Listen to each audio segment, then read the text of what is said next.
professeurs qui ont fait des doctorats, qui ont fait des études plus théoriques.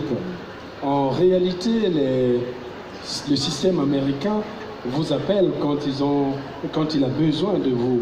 Je n'ai pas à dire que j'avais postulé, mais quand vous écrivez, vous êtes traduit, il remarque ce que vous faites, on vous propose quelque chose.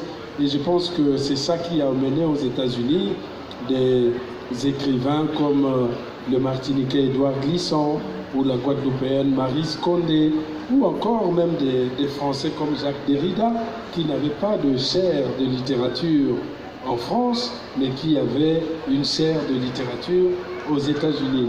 Donc c'est en cela que je pense que le système universitaire américain, qui une fois de plus est indépendant, parce qu'une université, c'est pratiquement une entreprise.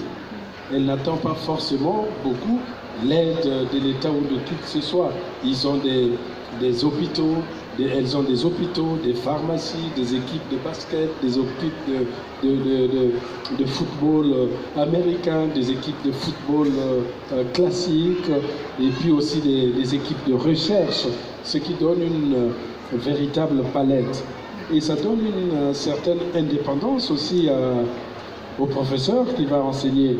C'est bien d'avoir des étudiants qui, à côté de ce qu'ils ont vu de leurs professeurs traditionnels, ils ont un intervenant qui est plutôt praticien, un écrivain, un poète. Un autre éclairage, en fait. Un autre éclairage. Et il se trouve aussi que parfois l'écrivain peut aussi susciter de la recherche.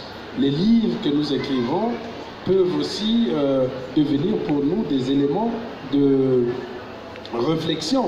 Ce qui fait qu'en dehors des romans que j'écrivais, j'ai eu à écrire désormais des essais, que ce soit Le sanglot de l'homme noir, Lettres à Jimmy, Le monde de mon langage, ou des articles dans les grandes revues, des préfaces, etc.